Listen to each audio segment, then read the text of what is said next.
ಮೊದಲನೇದಾಗಿ ಎಲ್ಲ media YouTubers ಎಲ್ರಿಗೂ ಧನ್ಯವಾದ ಇವತ್ತು ಬಂದಿದ್ದಕ್ಕೆ. It's a great feeling that ನಾನು ಆ ದಿವಸ ನಾನು ಮತ್ತೆ ರಾಣಾ ಒಂದು ಪ್ರೆಸ್ ಮೀಟ್ ಮಾಡಿಬಿಟ್ಟು ಎಲ್ರಿಗೂ ಕರೆದ್ವಿ. ಬಟ್ ಕರೆದಿದ್ದವ್ರು ಎಲ್ಲರೂ ಬಂದರು ಅನ್ನೋದು ತುಂಬ ಖುಷಿ. ನೀವೆಲ್ಲರೂ ಊಟ ಮಾಡಿ ಹೋಗಿ. It's a very very nice feeling. Actually ನಾನು ಮೂರ್ತಕ್ಕೆ ಇಷ್ಟು ಜನ ಎಕ್ಸ್ಪೆಕ್ಟ್ ಮಾಡಿರಲಿಲ್ಲ. Maybe because their wedding side by side ಎಲ್ಲರೂ ಅನಿಸುತ್ತೆ ಮೂರ್ತಕ್ಕೆ ಎಲ್ಲರೂ ಬಂದು ಹೋದರು ಅನಿಸುತ್ತೆ. But it's a nice feeling that our family is growing. It's nice that we welcome Rakshita today. ಖುಷಿ ಇದೆ ಅವರಿಬ್ರಿಗೋಸ್ಕರ. And I hope they have a great future together. ನಾಳೆ ರಿಸೆಪ್ಷನ್ ಇದೆ. ನೀವೆಲ್ಲರೂ ಮತ್ತೆ ರಿಸೆಪ್ಷನ್ಗೆ ಬರಲೇಬೇಕು.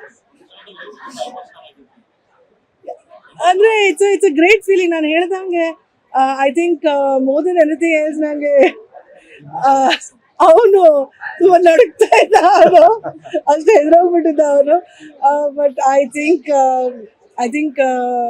Rakshita prepared him very well if you ask me. ಅವ್ರು ತುಂಬ ಪೇಷಂಟ್ ಆಗಿರ್ತಾಳೆ ಅವನ ಜೊತೆ.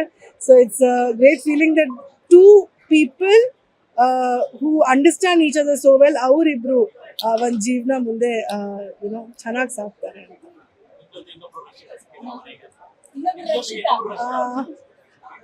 ಇಟ್ಸ್ ಡೆಫಿನೆಟ್ಲಿ ಅಂದರೆ ವಿ ಆರ್ ಕಂಪ್ಲೀಟ್ಲಿ, ಅಂದರೆ ನನಗೆ ಆನೆಸ್ಟ್ ಆಗಿ ಹೇಳಬೇಕು ಅಂದರೆ ನಾನು ಅಷ್ಟೇ ಅಡ್ಜಸ್ಟ್ ಆಗಲ್ಲ ನಾನು. But she is very adjusting. She is a complete opposite of me if you ask me. But ಏನಂದರೆ she is very independent girl. ಅವಳು to come to our family definitely ಅದೊಂದು ಖುಷಿ ವಿಚಾರ. ಆಲ್ಸೋ ಆ ಮನೇಲಿ ಬರೀ ಮಮ್ಮಿ, ಸತೀಶ್ ಅಂಕಲ್ ಮತ್ತು ರಾಧಾ ಇರೋರು. It's nice that they have another person staying with them now. As long as ಅವರಿಬ್ರು ಖುಷಿಯಾಗಿದ್ದು ಒಂದು ಜೀವನ ಚೆನ್ನಾಗಿ ನಡೆಸ್ಕೊಂಡು ಹೋದರೆ I be very happy for.